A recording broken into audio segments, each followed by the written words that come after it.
है फ्रेंड्स, आपको क्या लगता है कि अगर इंडिया को एक ग्लोबल सुपर पावर बनना है तो क्या करना चाहिए?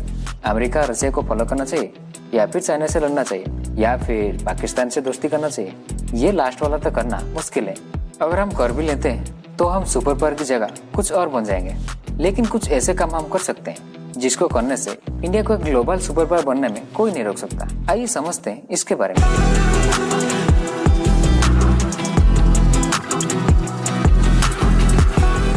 पहले तो ये जान लेते हैं एक ग्लोबल सुपर पावर कंट्री कैसा होता है। ये कंट्री जिसका इकोनॉमी वेल डेवलप्ड हो, मिलिट्री बहुत ज्यादा स्ट्रांग हो और टेक्नोलॉजी नेक्स्ट लेवल का हो, और उसके साथ साथ पॉलिटिकल, कल्चरल और डिप्लोमेटिक स्ट्रेंथ भी हो, और अपने पावर और इन्फ्लुएंस के जरिए वो कंट्री दुनिया भर में डोमिनेट करता हो, जैसे कि यूएसए। लेकिन कोई भी एक कंट्री ऑलवेज सुपर पावर नहीं रहता है, और ये मैं नहीं, इतिहास बोल रहा है। एक टाइम था जब दुनिया भर में यूरोपियन कंट्रीज जैसे कि ब्रिटेन, जर्मनी और फ्रांस ने लीड करते थे। लेकिन जब वर्ल्ड वॉर 1 होता है तब उसके बाद 2 नए स्टार्स का इमर्जेंस होता है जो दुनिया भर को अपने पावर के जरिए कंट्रोल करना चाहते हैं। वो दोनों है अमेरिका और सोवियत यूनियन। लेकिन जैसे कि हमने बताया, कोई भी देश हमेशा पावरफुल नहीं रहता है। तो 1991 आता है और सोवियत यूनियन का कोलैप्स हो जाता है, और इसके साथ साथ सोवियत का डोमिनेंस भी खत्म, और मैदान में सिर्फ एक ही प्लेयर बचता है जो कि है अमेरिका, और वो आज भी है।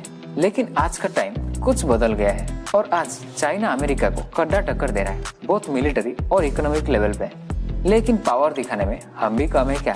पर हम ऐसे तो नहीं बन सकते ना सुपर पावर, तो फिर कैसे बन सकते हैं? हाँ, वही तो मैं आपको समझाऊंगा। वीडियो को एंड तक ध्यान से देखना। इंडिया को अगर एक सुपर पावर बनना है तो बहुत कुछ करना होगा, और उसी बहुत कुछ में पहले नंबर पर आता है इकोनॉमी। इंडिया की इकोनॉमी की बात करें तो ये दुनिया की 3rd लार्जेस्ट इकोनॉमी है बाय परचेजिंग पावर पैरिटी, और नॉमिनल जीडीपी को ले लें तो ये वर्ल्ड में 6th पोजीशन में आता है। और हमारे यहाँ लगभग half of population agriculture, fishery और एनिमल हस्बेंड्री जैसे कि एलाइड एक्टिविटीज के ऊपर डिपेंड करते हैं, जहाँ अमेरिका में 5% लोग एग्रीकल्चर पर डिपेंड करते हैं। और इसी सेक्टर से इंडिया की इकोनॉमी को सिर्फ 20% का कंट्रीब्यूशन होता है। इंडिया की इकोनॉमी को ज्यादा कंट्रीब्यूशन सर्विस सेक्टर ने किया है, जो कि लगभग 54%। और सर्विस सेक्टर बोले तो बैंकिंग, IT और रिटेल जैसे सेक्टर। लेकिन इंडिया की manufacturing sector other larger economy के कंपैरिजन में उतना कॉम्पिटेंट नहीं है। तो अगर इंडिया को एक इकोनॉमिकली डेवलपिंग से डेवलप बनना है तो मैन्युफैक्चरिंग सेक्टर में बूस्ट लाना पड़ेगा।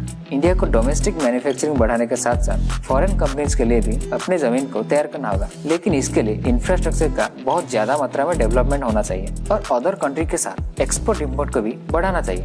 इंडिया में कुछ फॉरेन कंपनीज का मैन्युफैक्चरिंग यूनिट भी है। इंडिया में 2014 से शुरू हुआ सेलफोन मैन्युफैक्चरिंग इंडिया को आज 2nd नंबर पर पहुंचाया है, और इंडिया हर साल 150 मिलियन सेलफोन मैन्युफैक्चर करता है। इंडिया को अपनी automobile, machinery tools, pharmaceutical industries और टूरिज्म के ऊपर भी ज्यादा फोकस देना चाहिए। इंडिया के लिए और एक एडवांटेज है इसकी पॉपुलेशन, जो कि 1.39 बिलियन से भी ज्यादा है, और इंडिया के 65% पॉपुलेशन 35 ईयर से कम है, जो कि अदर कंट्री के कंपैरिजन में एक बहुत बड़ा वर्कफोर्स है। और ये अगले कई साल तक रहेगा, जहां यूएस और चाइना के ज्यादा लोग ओल्ड हो जाएंगे। सो इंडिया को अपने डेमोग्राफिक डिविडेंड को सही तरीके से इस्तेमाल करना चाहिए, और इसके साथ साथ पॉपुलेशन को भी कंट्रोल करना चाहिए, नहीं तो बड़ी दिक्कत हो जाएगी। ऐसे ही इंडिया अपने इकोनॉमी को नेक्स्ट लेवल पर पहुंचा सकता है। उसके बाद 2nd नंबर पर आता है मिलिट्री, जो कि एक हार्ड पावर है, और ये एक सुपर पावर को सबसे ज्यादा जरूरत है। इंडियन आर्म फोर्सेस दुनिया के 2nd लार्जेस्ट मिलिट्री फोर्स है, जिसमें लगभग 1.4 मिलियन एक्टिव पर्सनल है। और इंडिया का एयरफोर्स दुनिया में 4 नंबर पर है, जिसमें लगभग 2000 एयरक्राफ्ट और 1.4 लाख एक्टिव पर्सनल है। और इंडियन नेवी की बात करें तो इसमें लगभग 68,000 एक्टिव पर्सनल और 150 शिप्स इंक्लूडिंग सबमरीन्स और 300 एयरक्राफ्ट है, और ये कुल मिलाकर दुनिया का 4th स्ट्रॉन्गेस्ट मिलिट्री फोर्स है। लेकिन अगर इसको अमेरिका से कंपेयर करें तो ये लेस एडवांस मिलिट्री है। सो इंडिया को अपने मिलिट्री पावर को बढ़ाना होगा, और इसके साथ साथ नई टेक्नोलॉजी और एडवांस वेपन्स को भी इंक्लूड करना होगा। इंडिया को drone technology, missile defence system, new generation aircraft, stealth fighter planes जैसे कि एडवांस मिलिट्री टेक्नोलॉजी में बहुत ज्यादा इन्वेस्ट करना होगा, और इसके साथ साथ robotics, artificial intelligence, cyber warfare और स्पेस वारफेयर में भी इन्वेस्ट करना होगा, और तब जाके बन सकता है एक सुपर पावर का मिलिट्री फोर्स।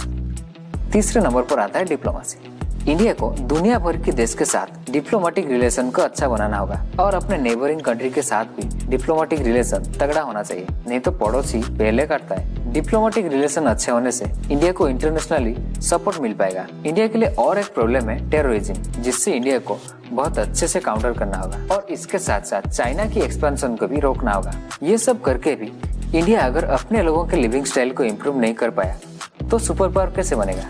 तो इसलिए देश में एजुकेशन और हेल्थ केयर को डेवलप करना होगा। इसके साथ साथ जेंडर इक्वलिटी को भी ज्यादा प्रायोरिटी देना होगा और सिर्फ जेंडर इक्वलिटी नहीं, सोशल और कल्चरल इक्वलिटी भी चाहिए। इंडिया के लिए और एक चैलेंज है एनवायरनमेंट और क्लाइमेट चेंज, और ये सिर्फ इंडिया के लिए नहीं, सारे दुनिया के लिए है। लेकिन इंडिया को भी इस पर कदम उठाना चाहिए, नहीं तो हर विंटर में दिल्ली जैसी शहर का हालत दिखना पड़ेगा। सो क्लाइमेट चेंज को रोकना जरूरी है। इंडिया के स्पेस एक्सप्लोरेशन के बारे में क्या बोले, वो तो ऑलरेडी बहुत आगे निकल चुका है। इसरो ने आज तक 111 स्पेसक्राफ्ट मिशन और 79 लॉन्च मिशन कैरी आउट कर चुका है। इसमें चंद्रयान, गगनयान और मंगलयान भी शामिल है। लेकिन इसको अगर वर्ल्ड का नंबर 1 बनाना होगा तो रिसर्च एंड डेवलपमेंट में ज्यादा इन्वेस्टमेंट करना होगा। इसके साथ साथ इंडिया को अपनी अदर साइंस एंड टेक्नोलॉजी के रिसर्च में भी फोकस करना होगा। इंडिया को हर सेक्टर में आत्मनिर्भर भी बनना होगा और अगर ये सब हो जाता है, India next global super power है। लेकिन ये इतना आसान नहीं है। ये सब करने के लिए पहले तो हमको अपने आप को पूछना होगा कि हम सुपर पावर बनना चाहते हैं या नहीं। अगर हाँ, तो पहले से मौजूद चाइना और यूएस को बीट करना होगा और इसके लिए कुछ अलग स्ट्रेटेजी से चलना होगा, तब जाके इंडिया बन पाएगा सुपर पावर। और ये जर्नी बहुत लॉन्ग जाएगी। बस हो गया समाप्त। आपको अगर ये वीडियो अच्छा लगा तो वीडियो को लाइक करना और अपने फैमिली और फ्रेंड्स के साथ भी शेयर करना और चैनल को सब्सक्राइब भी कर देना अगर नहीं किए हो तो, और अगर कर दिया हो तो नोटिफिकेशन को भी ऑन कर देना और कमेंट्स में भी कुछ लिख दो यार।